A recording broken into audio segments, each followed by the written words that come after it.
And William, as many of you will know, is the director of Scotonomics. He's going to talk about something, to do with EU convergence. Now, the title I've got is The Case Against Aligning Scotland's Fiscal Rules with the Stability and Growth Pact. Well, common sense. I don't think that it's in this case, I don't think it's the destination that's the interesting point. I think it's how we're going to get there. Why would the Stability and Growth Pact not be good for Scotland after independence? Thanks so much. I thought there were two really good presentations from Philippa and from Colin, and I think they have set up this presentation really well. So I think I would summarise by Colin and saying, you've given us a kind of vision for an independent Scotland. And I'm looking at the current plan that the Scottish Government have for our independent economy and saying it doesn't match that. And then from Philippa's presentation about this idea of a well-being economy, absolutely correct, 100% supportive of that. But the economic plan will not deliver a well-being economy. So I think we need to start looking at what the current plan actually is. And I'm hopefully only going to take about 10, 15 minutes because I want to hear from you. I want to have a bit of a conversation. Okay, so here are my takeaways. So first one, we wrote a 23-page paper, myself and a German economist, Dirk Ehnts, and I've got a summary of it, which you can all have. You can take from me during the breaks. But the takeaway is that if we adopt the Stability and Growth Pact, it's not appropriate for Scotland. We shouldn't even really be discussing it. Adopting any fiscal rules would lead to severe austerity and could ultimately derail economic independence.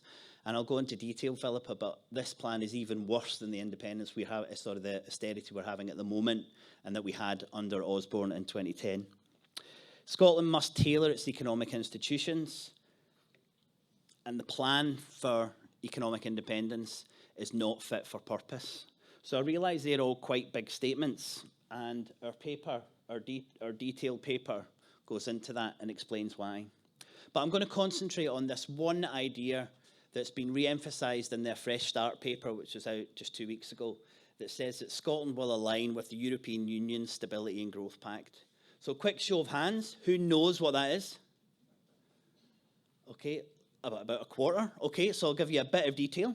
So basically, this says that every year, the government is not able to borrow more than 3% of GDP. Okay, so the difference between what it spends and what it taxes can't be more than 3% of GDP. And there's another bit which is 60% debt to GDP. But as an independent nation, this won't apply to Scotland because we don't know what its starting debt level will be. So we only concentrated on this idea that the government can only have 3% of GDP difference between what it taxes and what it spends.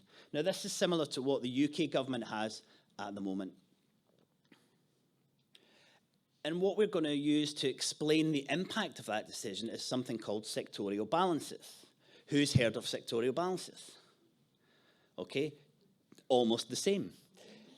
So sectorial balances are a macroeconomic framework. And Colin, you'll like this because it's based on accountancy. Okay, it measures all the financial transactions in an economy. And when you look at financial transactions, as everyone knows, for every debit, there's a credit. For every asset, there's a liability. So someone's deficit is someone's surplus. And when you look at the economy, you can split it into three different sectors. Public sector, the private sector, which is all of us, and the foreign sector. So if there's a surplus in the foreign sector and a surplus in the private sector, there must be a deficit where? Public sector. So it's very simple, and you'll hear a lot of economists who come up and say, this is a law or this is fact. And in economics, there's no such thing. But when you use accounting identities, you're able to say, this is true. And no economist can argue against it. If there's a deficit in one sector, it must be matched by a surplus in one or the other sector. So it's a really good place to start from analysing the impact of decisions which affect your economy. I'm hopefully close to encouraging the Scottish Government to release the sectorial balances. I had a conversation with the chief economist on Tuesday for an hour, and he said they'll look into doing this, which would be a really good thing for us as a clear understanding on what impact government deficits have. Okay, so we wanted to look at Scotland's sectorial balances, but we had a problem. There aren't any. So we had to start them, we had to create them. Now, this is roughly what the Scottish sectorial balances said for last year. So the foreign sector balance has an 8% surplus. So all that foreign direct investment that we love, the Scottish government love, it comes in, but 8% of it goes out every year. It goes to the foreign sector. So foreign direct investment is a huge issue. And I'd like to address that question you asked about attracting investment and needing people to invest, because we don't as an independent nation. We do not need any foreign income coming in, because we'll have a government which can create its own currency. And this is the huge problem that we've got. And no one in the Scottish government has identified this or come up with a plan to approach it. Now, we have a private sector surplus of 2% of GDP. Okay, so 8 and 2 equals 10. Where does that come from? Public sector. So this deficit is Scotland's public deficit. So this is all forms of government, principally Westminster. So the reason that we have a plus 2% GDP surplus in Scotland is because we have a public sector deficit. And we need that deficit because so much money leaks out of the country. So no one had ever really looked at this before. And this is the starting position where we're likely, if we're independent in the next few years, approximately, roughly where we would be. Now, here are Scotland's sectorial balances. Okay? Because everything balances, there's a zero line along the bottom. If a sector's in surplus, it's above. If it's below, it's in deficit. So fairly simple. I mean, how many times could an economist come up and show you some exceptionally complicated graphs? Again, the beauty in this is how simple it is. But you can see how rarely the Scottish private sector net saves. And net saves is just a simple term that means that we spend less than we earn.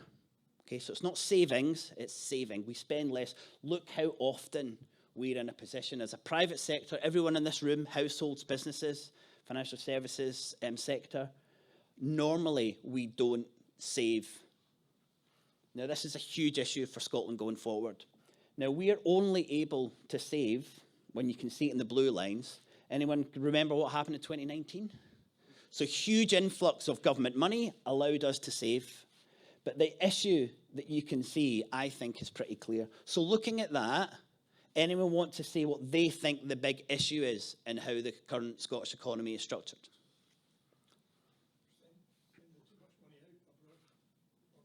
Yeah, so it's a huge issue. We've got so much money leaving the country. Okay, and the pound never leaves the country, but the ownership of the pounds leaves the country.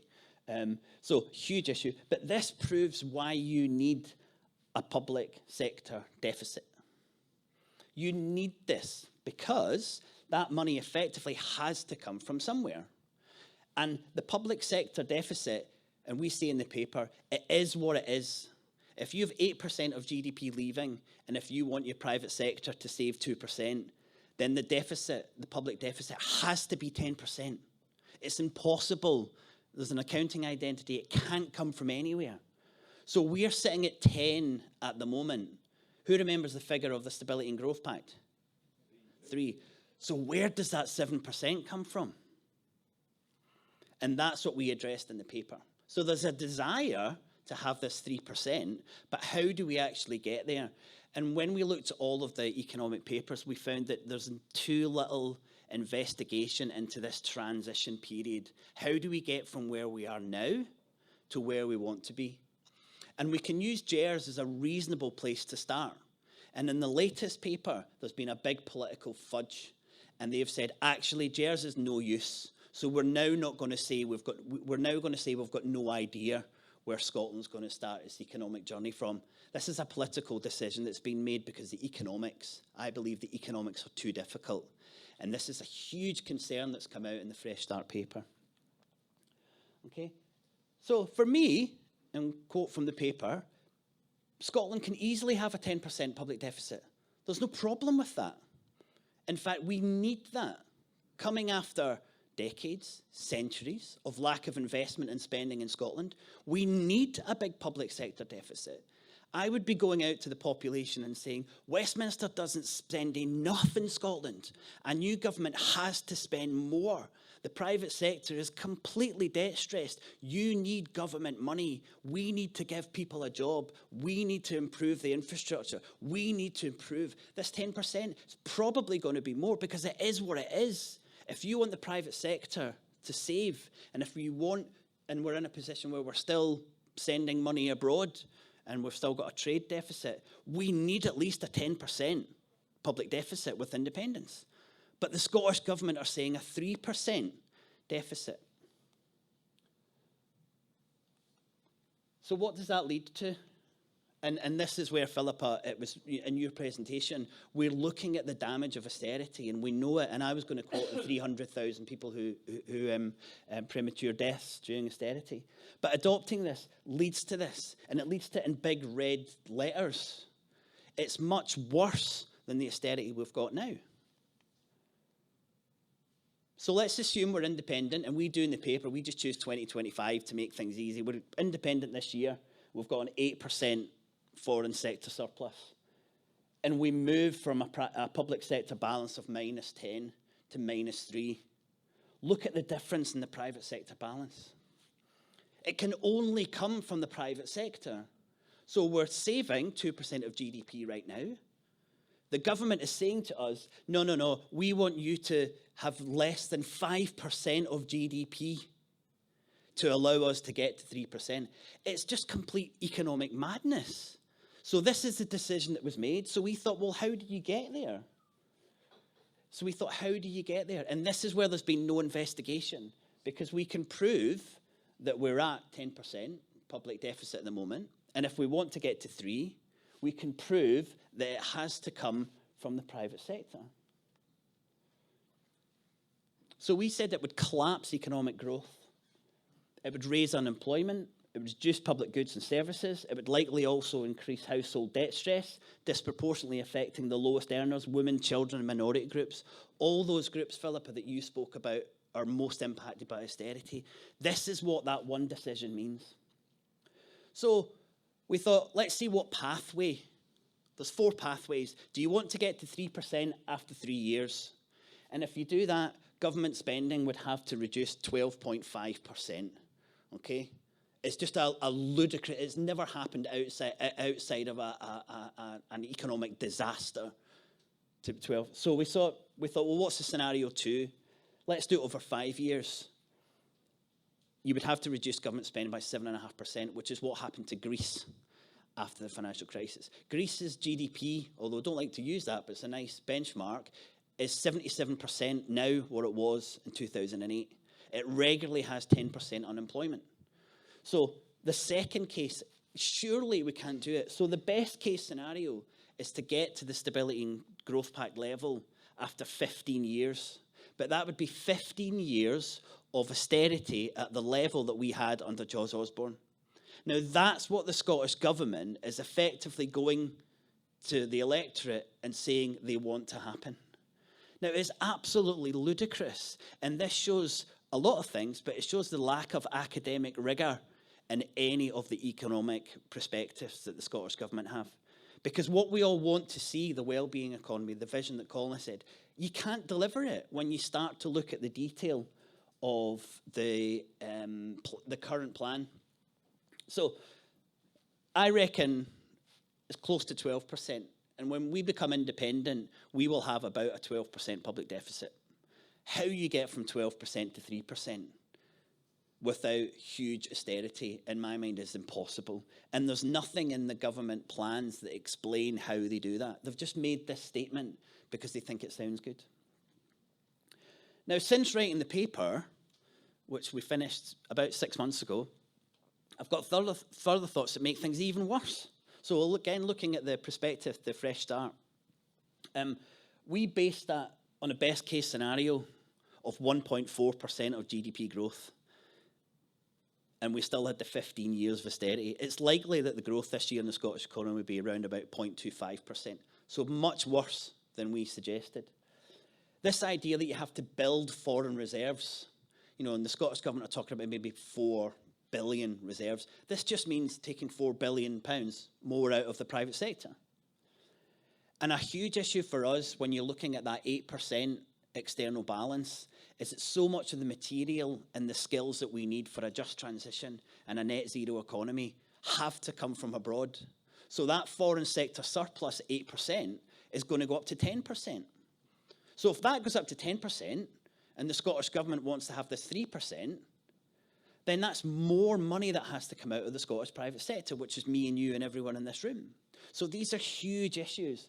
And then I think the final one I've got, and this is a political one, we're assuming that once we're independent in the 5 years it takes us to become a fully independent nation, that Westminster is going to say, we'll keep spending as much as we always have. We won't tax you anymore. And I think those 5 years are going to be incredibly difficult economically in Scotland, and we don't know. The UK government could just say, well, you just start collecting and paying all of your taxes now. But you have to collect in pounds. It's our currency. So, there's huge issues around that transformation which we've not identified. So things are even worse than when we looked at it 6 months ago. So my conclusion, we need to start talking to the Scottish government about a clean slate from institutions. And this idea, which is currently the plan, that they're going to grandfather institutions. And then the Fresh Start document says we'll grandfather all regulations from the UK government and we'll start our independent nation like that. And then if we want to get rid of them or change any of them, we need an act of Parliament to change them. So this puts you on what we call path dependency. This just puts us on a position where it will take a decade, 15, 20 years to move anywhere near away from this neoliberal establishment institutional setup that we've got. And I worked in Westminster as well, so I know these institutions really well. And if we start adopting them, I also worked in the City of London. If we start with this position, then we've got this path dependency with the UK. But my worry is also that we look to the European Union and we start altering our institutions to fit with the European Union. Now, that might be the end destination. It might be the best thing for us, and we see it in the paper. It might be the best thing, but it might be the worst thing. But what you've got to do is start with a clean slate, build all your institutions, and then after a decade say, right, where do we go now that we have full employment, that we have proper infrastructure, that we do have a care and health service, that we do have a better educational system? Now, where do we go? And that's not the plan that the Scottish Government are proposing. So I've given a little bit of detail. There's a lot of detail in the paper about what an alternative would be. So you don't have these fiscal rules. You say we're going to macro manage our economy on these 4 things: full employment, sustainable resource use, price stability, and economic stability. Not a 3% rule, but actually looking at how you balance the whole economy. And then finally, we note in the paper that having sterling for any period of time makes this worse. So start by saying there will be no period where Scotland as an independent nation will use the pound. On day 1, we will be using our own currency. In fact, 2 or 3 years before that, we'll be issuing and using our own currency. So I wanted to kind of tie it back to this. But for me, as soon as you start looking at the detail of the economic plan, you see the huge concern. And my worry is that if we get independence, it falls flat on its face because of the neoliberal economics that underpin the whole current plan. That's it. Thank you.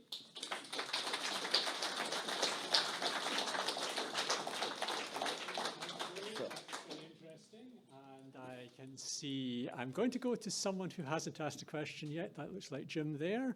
And then, Chris, I can see your hands up as well. I think we've probably got time for about 4 questions. Thanks for that too, Willie. I'm just going to play devil's advocate for a moment. So that in order to deliver this 3% fiscal rule, what we will do, we will reduce the foreign sector surplus by focusing on building an export-led economy. Will that solve the problem? Thank you. an export-led economy. Yes, if it was possible. And we see in the paper we're probably a decade and a half late to the export growth economy. And if you were having this 10 years ago, that's a conversation 10 years ago, it'd be easier to argue. But the idea that Scotland can all of a sudden start selling more than it brings in is not empirically based. Possibly we could export a little bit more, but the huge issue is that so much of the profit from our export sector are owned by the foreign sector. So yes, we sell more, great, but that doesn't impact the Scottish private sector positively. All it does is increase the foreign balance, because 70%, around about 70% of our whisky industry is owned abroad. So for every £7 of income that's brought, every £10 of profit, £7 leaves. So it just makes that foreign sector surplus larger. So it's not a solution under the current structure to be able to do that. And as I argue, I think that 8% is likely to increase over the next 10 or 15 years, because we have no knowledge or experience on heat pumps, on a lot of areas around the green transition. So huge resources we need in this country, and they've got to come from abroad. Now that 8% also includes money that goes to the rest of the UK. So it's not just overseas, it's outside the Scottish economy. So there's a huge issue about how much money. And a very small aside, see some of this red that comes from Westminster? A lot of it goes back into England, and we want to just kind of do the calculation, because it might be basically that everyone talking about the deficit in Scotland's 10%. Actually, it might only really be about 5%, because 5% of that money ends up back in England. So it's an interesting bit of work for us to look at. But the fundamental answer is that won't make a difference. Chris? So, can you hear me, right? Yes? Yeah. I was at a very positive fringe meeting at SNP conference just over a week ago about manifesto development, and it was a very open process, and it was encouraging, the members to actually participate and actually put their ideas forward for a manifesto. But Angus Robertson was also there, and he was presenting that document as a fait accompli, as a preview of the upcoming white paper. And I think it's important for all of us to bear that in mind, and I'd like your opinion as to how we, the SNP members in the room, can go about influencing that process and try to persuade those in the SNP. You were talking about speaking to the Scottish Government's chief economist. We need to persuade these people to think again. Yeah, I agree completely. Well, Angus, I invited Angus Robertson to the meeting that we had, and he said he was going to send a policy officer, and he didn't in the end. But I know how busy everyone is, so there is I wrote him a letter, he wrote back and said, this is an interesting paper, we'll send a policy person. So I do think they're engaged, but this is like, the Scottish Government's driving along, and this paper just hits them like a truck, because all of their eggs are in this EU basket. And all of their eggs are in this neoliberal understanding of how the economy works. And it's completely wrong. And there's a lot of things that we've covered today, which I would love to have a little bit of time to go into, which is, we're not bold enough. We don't have to take ownership in companies to earn money. That's a ridiculous thing when you create your own currency. We don't need to make profit from companies. We just look at the economy like it's still gold. We still live in the gold standard. We don't understand properly the power of currency and what that allows us to do. We don't really need, there's a whole area that, I said is aside from that. But I don't know how you guys do it. I really don't. And I think it's for you to tell us what you're going to do, because we're giving you the ammunition. And everyone in this room, and I've got this little thing that I can send you when we do the proper printing, but send it to your MSP and just say to them, this is a simple framework. Can you explain how the plan will ensure that the Scottish private sector can net save, which is a good thing, if we've got this balance of 8% and you're going to 3%? Just explain it. It's a simple question, and I think it's fundamentally important that we ask the right questions. And I think this paper, along with what you'll get from the currency paper, starts giving us the ammunition. And I think, it's crucial that we understand this at a level that's beyond what we know our politicians are understanding is. Right, I'm not seeing any other hands going up, so I'm going to finish the session off by asking you a question, Will. Oh no, I do see someone. Good, I don't have to ask the question. Could you wait for the mic? And remember to put it right up to your mouth. Bruce Borthwick, you say you want to start with a clean slate. How do you get to that clean slate? Well, it's very simple. You look at your institutions and, take your central bank, for example. The current plan is to just copy what the central bank, the Bank of England is, to start from there, right? And for a lot of people, that kind of makes sense. But also you could just start and say, right, what do you want your central bank to look like? What's its raison d'etre? How does it try and control the economy? What support does it provide to private banks? There's a whole variety of things that you can do. You look at your fiscal rules and you say, well, we're not going to take 3% as a fiscal rule. We're going to look at economic rules and we're going to start designing them. So it's a really simple process that you do not, the reason that the Scottish Government has said about grandfathering is because if you look through all of the Scottish paper, it talks about this idea of stability and reassurance. And I don't quite understand it. I remember when we interviewed a government minister at the Scotonomics Festival, it was exactly the same thing. You don't need to reassure the markets. You have to inspire the people of Scotland and you have to explain to them how you do this. And when you understand money, when you understand currency, you can do it so much easier. But it's a simple process. It really is. You start from scratch and you say, what do we want? How will this support a well-being economy in Scotland in the next decade? You start from there and you change it round and you create it and you say, if we want to change any of this, if we want to bring in a good idea from England, then we negotiate it. We discuss it at Holyrood and then we bring it in. But you don't start with these institutions because they'll always be conservative. Institutions by their very nature are conservative and we need to be bolder and braver and start with institutions that are specifically designed. And in the 22 paper, it says, one of the benefits of independence is the ability to tailor our own institutions. It says that in the same paper that says we will copy the 3% fiscal rules from Mr. I mean, the underlying contradictions in all of the economic papers is the big issue. And they're saying this is all about getting into the European Union. But the European Union won't want us as a member when our economy is in deep recession, So there's a lot of things that are contradictory in those papers, but it's a simple process.